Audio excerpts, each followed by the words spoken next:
হজরত নূহ আলাইহিসসালাম আল্লাহর আদেশে যখন বিশাল নৌকা নির্মাণ করছিলেন তখন প্রতিদিন এক বৃদ্ধা বিশ্বাসী নারী তার কাছে আসতেন। তার হাতে থাকত একটি ছোট ঝুড়ি।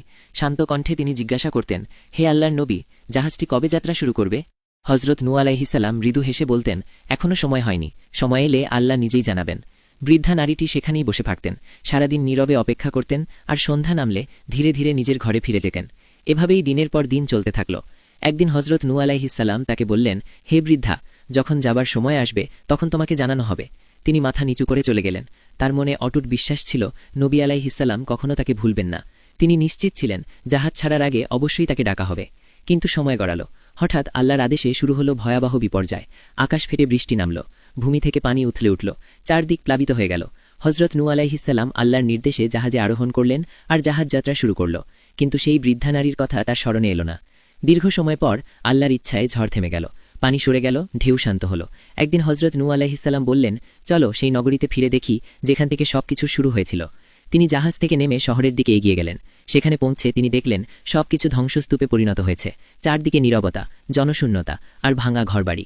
হঠাৎ তার চোখে পড়ল এক কোণে একটি কুঁড়েঘর থেকে আলো আসছে, একটি বাতি এখনও জ্বলছে। হজরত নূহ আলাইহিসসালাম বিস্ময়ে বলে উঠলেন, আল্লাহু আকবার। তিনি ভাবলেন, এত বড় প্লাবন এলো, সবকিছু ডুবে গেল, অথচ এই আলো কিভাবে টিকে আছে? তিনি ডাক দিলেন। কুঁড়েঘরের পর্দা সরে গেল।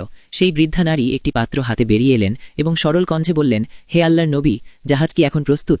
আমরা কি যাব? হজরত নূহ আলাইহিসসালাম বিস্ময়ে হতবাক হয়ে গেলেন। তিনি জিজ্ঞাসা করলেন, হে বৃদ্ধা, তুমি কি কিছুই জানতে পারোনি? নারীটি অবাক হয়ে বললেন, আমি কি জানব?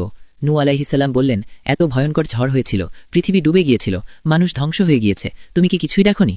বৃদ্ধা নারী মৃদু হেসে বললেন, একদিন শুধু মেঘ একটু গর্জন করেছিল আর হালকা গুড়ি গুড়ি বৃষ্টি হয়েছিল, এর বেশি কিছু তো আমি বুঝিনি। হজরত নূহ আলাইহিসসালাম আকাশের দিকে তাকিয়ে আরজি জানালেন, হে আমার প্রতিপালক, এ কেমন রহস্য? তখন আল্লাহ তার প্রতি ওহী নাজিল করলেন, হে আমার প্রিয় নবী, এই নারী আপনাকে ভালোবাসতেন এবং আপনার প্রতিশ্রুতির ওপর পূর্ণ ভরসা রেখেছিলেন। আপনি তাকে প্রতিশ্রুতি দিয়েছিলেন যে জাহাজ ছাড়লে তাকে সঙ্গে নেবেন। আপনি তা ভুলে গিয়েছিলেন, কিন্তু আমি বিশ্বজগতের প্রতিপালক আপনার প্রতিশ্রুতির দায়িত্ব নিজের ওপর নিয়েছি, তাই আমার শাস্তি তার কাছে পৌঁছতে দিইনি। সে বুঝতেই পারেনি কখন বিপদ এলো আর কখনটা চলে গেল। এই ঘটনাটি ইমাম জাইনুল আবিদিনের নামে বর্ণিত একটি সুফি ঐতিহ্য হিসেবে পরিচিত, তবে এটি কুরআন বা সাহি হাদিস দ্বারা প্রমাণিত নয়। গল্পটির উদ্দেশ্য হল আল্লাহর ওলিদের প্রতি ভালোবাসা, নবীর প্রতিশ্রুতির মর্যাদা এবং নিঃস্বার্থ বিশ্বাসের শিক্ষা দেওয়া।